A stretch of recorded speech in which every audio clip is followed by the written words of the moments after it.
بسم اللہ الرحمن الرحیم۔ عید الفطر کی رات یعنی جس دن عید ہوتی ہے اس سے پہلے جو رات آتی ہے اس کو عید الفطر کی رات کہا جاتا ہے۔ اس رات کو ہمارے عرف اور معاشرے میں چاند رات کہتے ہیں۔ اس رات کا ایک نام لیلة الجائزہ بھی ہے۔ جب یہ رات ہوتی ہے تو فرشتوں کے اندر خوشی کی ایک لہر دوڑ جاتی ہے۔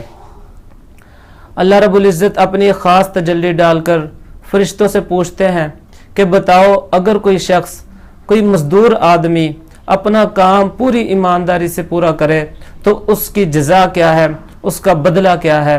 تو پھر فرشتے عرض کرتے ہیں کہ اس شخص کا، اس مزدور کا بدلہ یہ ہے کہ اس کو اس کی اجرت پوری دے دی جائے، یعنی اس کا جو مزدوری اس سے طے ہوئی تھی اس کو پوری دے دی جائے، یہی اس کا بدلہ ہے۔ تو اللہ رب العزت فرماتے ہیں کہ اے فرشتوں، تم گواہ ہو جاؤ، میں نے محمد صلی اللہ علیہ وسلم کے روزہ داروں کو بخش دیا، ان کے لیے جنت کو واجب کر دیا۔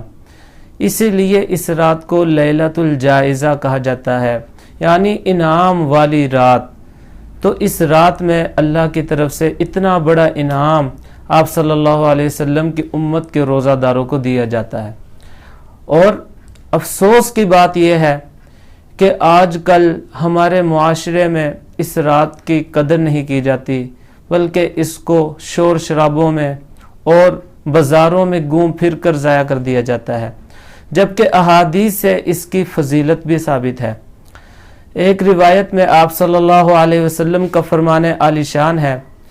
آپ صلی اللہ علیہ وسلم نے فرمایا، من قام لیلۃ العیدین محتسبا لم یمت قلبہ یوم تموت القلوب، کہ جو شخص دونوں عیدوں کی راتوں کو، یعنی عید الفطر والی رات اور عید الاضحیٰ والی رات میں ثواب کی نیت سے اخلاص کے ساتھ قیام کرتا ہے، شب بیداری کرتا ہے، تو اس کا دل اس دن مردہ نہیں ہوگا جس دن عام لوگوں کے دل مردہ ہوں گے۔ یعنی قیامت والے دن جب نفسا نفسی کا عالم ہوگا، ہر کسی کا دل مرجایا ہوگا، تو اس رات میں عبادت کرنے والے کا دل حشاش اور بشاش ہوگا، تر و تازہ ہوگا، اس پر کوئی پریشانی نہیں ہوگی۔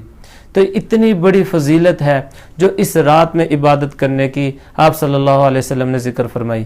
اور ایک دوسری حدیث میں 5 راتوں میں عبادت کرنے کی فضیلت آئی، جس میں یہ چاند رات بھی شامل ہے۔ آپ صلی اللہ علیہ وسلم نے فرمایا کہ جو شخص لیلۃ الترویہ، لیلۃ عرفہ اور لیلۃ النحر اور اسی طرح عید الفطر والی رات اور اسی طرح نصف شعبان کی رات، یعنی یہ 5 راتوں میں اللہ کی عبادت کرتا ہے تو اس کے لیے کیا بدلہ ہے؟ آپ نے فرمایا واجبت لہ الجنہ، اس کے لیے جنت واجب ہو جاتی ہے۔ یہ 5 راتوں میں عبادت کرنے کا بدلہ ہے کہ اللہ رب العزت جنت کا فیصلہ فرما دیتے ہیں۔ لیلۃ الترویہ، لیلہ عرفہ اور لیلہ نحر، یہ کون سی راتیں ہیں؟ یہ ذی الحجہ کی 8ویں، 9ویں اور 10ویں، یہ 3 راتیں ہیں۔ ان تینوں راتوں کے یہ نام ہیں۔ گویا کہ 3 راتیں ذی الحجہ کی اور 1 رات عید الفطر والی اور 1 رات شعبان کی 15ویں کی، جس کو شب برات بھی کہا جاتا ہے۔ ان 5 راتوں میں عبادت کرنے پر اللہ رب العزت اس کے لیے، اس شخص کے لیے جنت کا فیصلہ فرما دیتے ہیں۔ تو اللہ سے دعا ہے کہ اللہ رب العزت ہمیں ان راتوں کی قدر کرنے کی توفیق عطا فرمائے اور عید الفطر والی رات میں بھی عبادت کرنے کی توفیق عطا فرمائے۔